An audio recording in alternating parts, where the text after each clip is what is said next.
Querido amigo, hoje o nosso alvo é estudarmos o capítulo 2 das profecias de Oséias. Vamos estudar Oséias 2, 1 a 23. Nesse texto vamos perceber que o profeta trata ainda do caminho que Deus indica para o povo reconciliar-se com ele mesmo. Devemos lembrar que Oséias exerceu seu ministério no 8º século antes de Cristo. Isso é, durante os últimos anos do reinado de Israel, do Reino do Norte, no período em que reinava Jeroboão II. Orientado e ordenado por Deus, ele usou como figura do relacionamento Deus-Israel a sua própria família como pano de fundo para que Deus comunicasse com o seu povo. A mulher de Oséias, Gomer, se tornou adúltera e teve filho com seus amantes. Apesar de tudo que Oséias fez para mostrar seu amor, ela o traiu repetidas vezes. Oséias, representando Deus, fez de tudo para trazer a sua esposa de volta. Ela se envolveu tanto no pecado, que quase se tornou impossível abandoná-lo para voltar ao seu marido. E somente depois de estragar a sua vida e perder basicamente tudo que ela tinha, ela reconheceu seu erro e voltou para o seu marido fiel.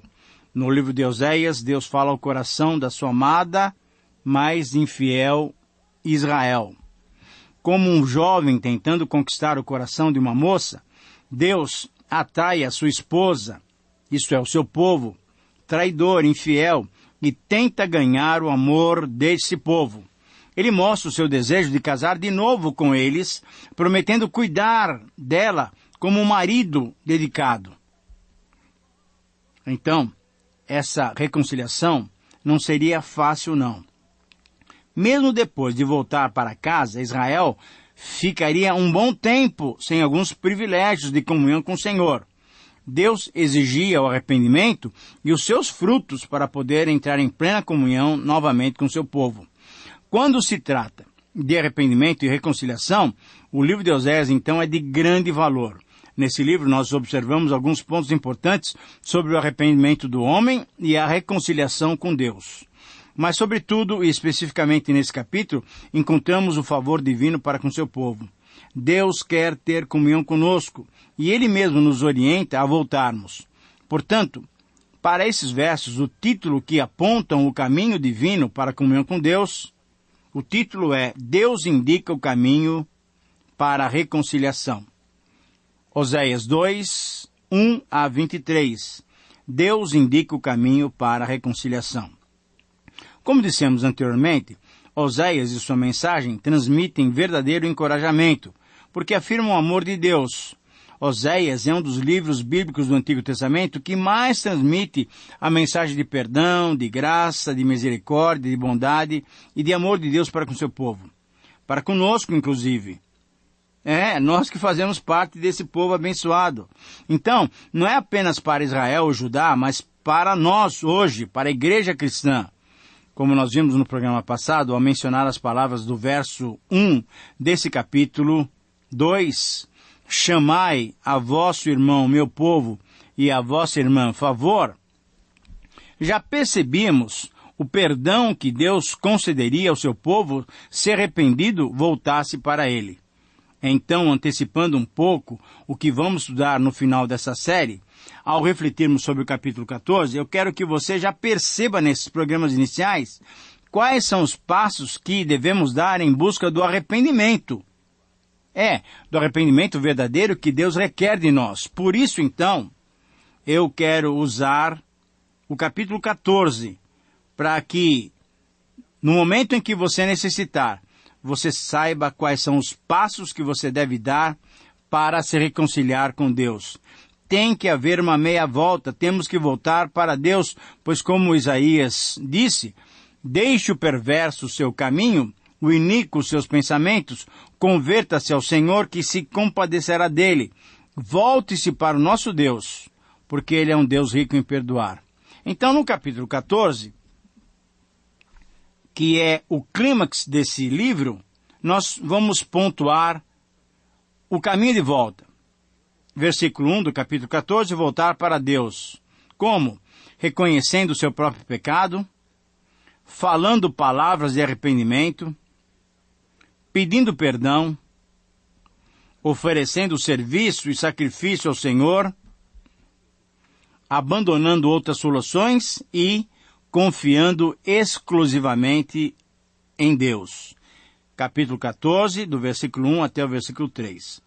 Quando agimos dessa maneira, então Deus promete algumas bênçãos. Primeiro, curar a infidelidade do seu povo, amar o arrependido, ajudar o arrependido a crescer e a produzir fruto, aperfeiçoar o arrependido, não tratar o arrependido como os ídolos o fariam. Deus promete ainda ouvir o seu povo e cuidar do seu povo. Capítulo 14, do versículo 4 até o versículo 8. Ora, como Oséias nos instruiu sobre o arrependimento e a reconciliação, o princípio então que temos nesse texto do capítulo 2 se observa nessa frase. Embora sejamos pecadores, Deus nos ama e nos chama à reconciliação.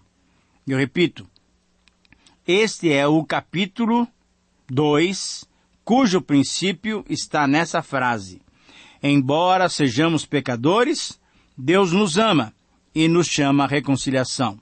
Nesse texto, nós encontramos 3 passos para a reconciliação. O primeiro passo para a reconciliação é perceber que o castigo é iminente. Versículo 2, nós já lemos o versículo 1, então versículo 2. Repreendei vossa mãe, repreendei-a, porque ela não é minha mulher, e eu não sou seu marido, para que ela faça de suas prostituições, de sua presença e os seus adultérios de entre os seus seios, para que eu não a deixe despida e a ponha como no dia em que nasceu, e a torne semelhante a um deserto, e a faça como terra seca, e a mate de seda. E não me compadeça dos seus filhos, porque são filhos de prostituições. Querido amigo, aqui nós temos 3 colocações importantíssimas. O castigo deveria ser aplicado para que o mal fosse afastado. A terminologia é da figura de uma mãe e de uma mulher infiel. A mãe seria repreendida pelos filhos, a esposa seria rejeitada pelo marido. A esposa que se prostituiu deveria se afastar desse procedimento. Uma outra verdade é que o castigo deveria ser aplicado para evitar a vergonha pública. Veja o versículo 3. Assim, ela evitaria a privação dos seus bens presentes. Ela evitaria a humilhação da nudez pública. Ela evitaria que o erro seu, da própria mãe, fosse pago pelos filhos. E a terceira verdade é que é inegável que nesse texto, Deus está tratando com Israel como sua mulher adúltera. Deus tinha motivos inegáveis para repudiar Israel. As prostituições e adultérios espirituais, Deus tinha todo o direito de abandonar Israel. Porém, Deus gostaria de poupar a nação. Mas para fazer isso, teria que ver o arrependimento da própria nação.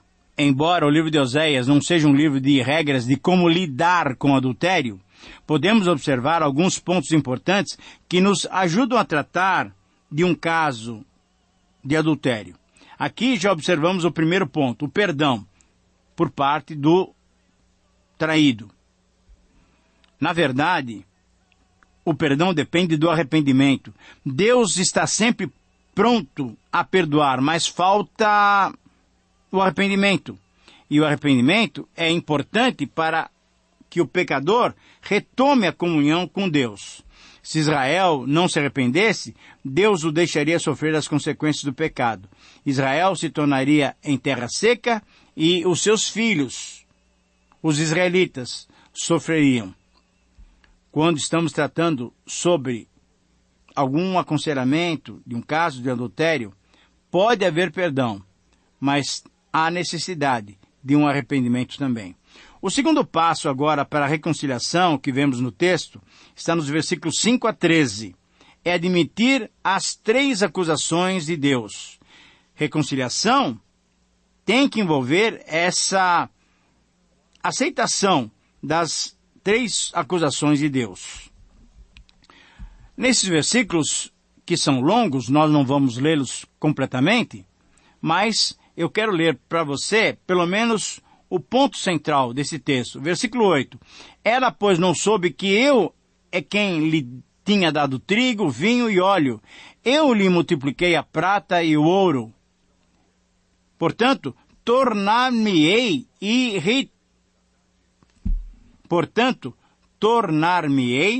reterei a seu tempo o meu trigo, o meu vinho, e eu arrebatarei a minha lã e o meu linho, que lhe deviam cobrir a nudez. Agora, se não houver arrependimento, eu descobrirei as suas vergonhas aos olhos dos seus amantes, e ninguém a livrará da minha mão. Eu li para vocês o versículo 8, o versículo 9 e o versículo 10. Na verdade, querido amigo, nós temos 3 acusações claras da parte do Senhor contra o seu povo rebelde. Primeiro, a prostituição, isso é, procurar prazer longe de Deus. Segundo, a ingratidão, não reconhecer o Senhor como fonte de todas as bênçãos. E terceiro, o esquecimento de Deus, isto é, buscar outros deuses. Nesses versos 5 a 8, primeiramente, vemos que quando Israel foi atrás de amantes, isso é, dos ídolos, achou que eles fossem a fonte das suas necessidades. O diabo e os seus servos, sejam religiões falsas, tentações carnais, ídolos, oferecem atrativos para nos enganar. Muitas pessoas acham que os benefícios do erro justificam os riscos. Pode haver alguns benefícios como prazeres, lucros, amizades, mas tudo isso é passageiro. O preço final, entretanto, é sempre mais alto do que o valor dos benefícios. A advertência sobre essa atitude impensada nos é dada pelo profeta Jeremias. Jeremias 5,31 tem essa frase: porém, que fareis quando essas coisas chegarem ao fim? Deus, como marido, queria impedir o acesso de Israel aos seus amantes, isto é, aos ídolos, dando-lhe motivo para voltar e buscá-lo novamente. Felizes, então, são os pecadores que enxergam a realidade e deixam o pecado para voltar ao Senhor. De fato, não foram os ídolos, não foram os amantes da nação de Israel, e sim o próprio Senhor quem sustentava Israel. Israel tomou as coisas que Deus lhe deu e as usou para servir a Baal. Em Ezequiel 16, o profeta apresenta uma versão mais ampla dessa mesma história, só que a esposa em Ezequiel é Judá e não Israel. É o outro grupo do povo de Deus.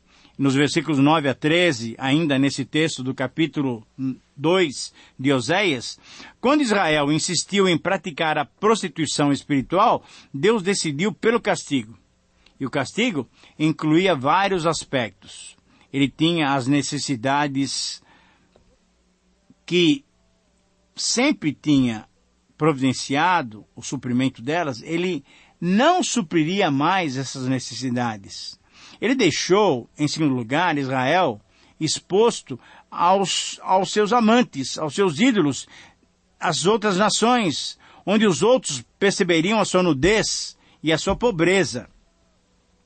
Deus tiraria a alegria que ainda restava na sua vida. Veja o versículo 11. As coisas citadas nesses versículos se referem à satisfação da comunhão com Deus. Deus lhe negou a comunhão devido à sua infidelidade. Deus, então, destruiria o que Israel tinha recebido supostamente, erroneamente entendido, que tinha recebido dos seus amantes, isto é, dos ídolos. Deus deixou o povo sofrer durante um determinado tempo, conforme o tempo em que andava na idolatria. Querido amigo, é importante observarmos que as consequências do pecado são frequentemente os resultados naturais do nosso próprio erro. Deus simplesmente parou de proteger e cuidar do povo. Israel sofreu nas mãos dos próprios ídolos. O mundo ensina algumas lições duras quando uma pessoa se entrega ao pecado.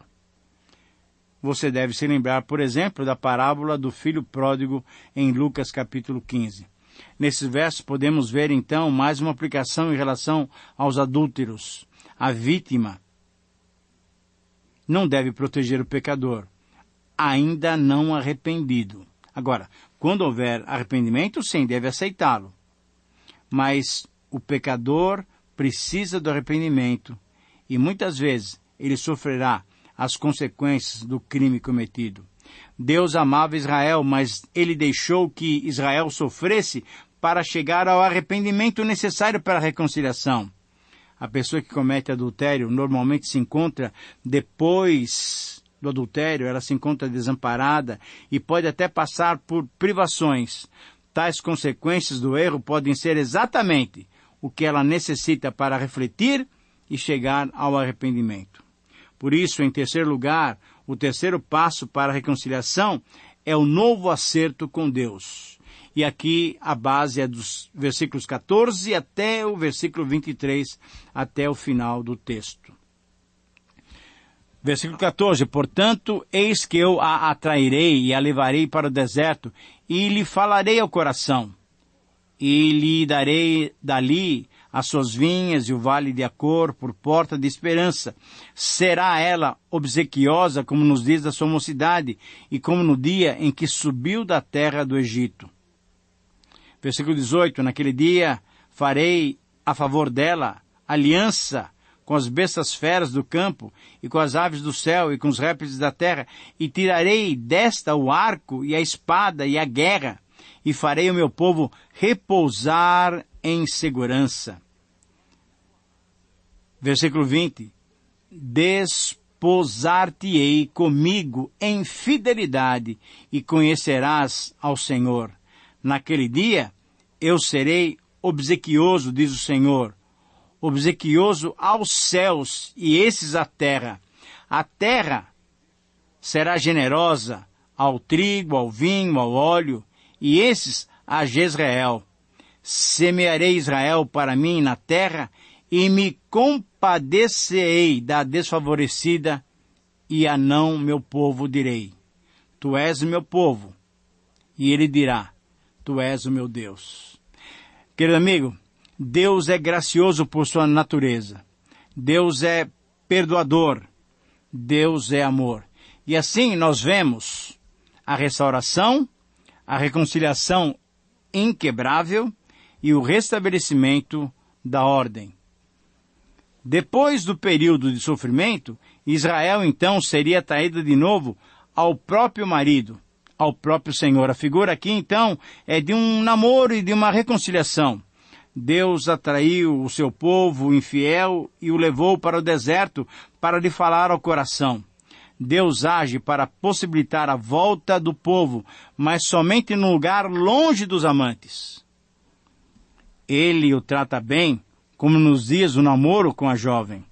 O Vale de Acor se torna em porta de esperança. Acor quer dizer desastre ou desgraça. Foi o lugar onde Acã morreu depois de seu pecado na conquista de Israel, na conquista de Canaã. Por meio da desgraça do cativeiro da Assíria, o povo encontraria esperança de uma nova vida. Os momentos difíceis em nossas vidas, até as correções que Deus nos dá como filhos, servem como portas de esperança. Israel chamaria Deus de meu marido, e não meu Baal, meu Senhor. A palavra Baal significa Senhor ou Mestre. Tratando Deus por esse nome, no contexto da idolatria do povo, estaria deixando no mesmo nível que esses falsos deuses. O ponto, então, não é a falta de respeito, pois ele realmente é o único Senhor.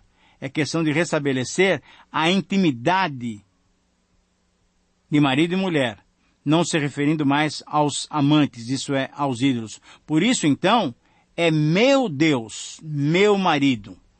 Finalmente, mais uma lição que nos ajuda na reconciliação, quando, por exemplo, estivermos tratando de um caso de adultério, é que a adúltera deve cortar todo o contato com a sua vida passada. Para mostrar o arrependimento, o próprio marido deve ser o único homem da vida dela. Deus daria então de volta a terra prometida e deixaria o povo habitar em segurança. Veja o versículo 18. Ele faria uma aliança de casamento para sempre com a sua mulher arrependida. O amor de Deus é incomparável. Depois de tudo que Israel fez, repetidas vezes, traindo-o como um marido bondoso que tanto ama, ele se dispôs a aceitar Israel de volta e entrar numa nova aliança de casamento. Quanto amor é esse do Senhor. Nos versos 21 a 23, temos a melhor conclusão para esse texto. Deus lhes seria um Deus bondoso, e Israel seria para Deus um povo fiel e abençoado. Temos que nos lembrar que, embora sejamos pecadores, Deus nos ama e nos chama à reconciliação. E por isso mesmo Ele nos indica o caminho para retornarmos a Ele. Minha oração é que você dê esses passos de volta para Deus. Um grande abraço e até o próximo programa.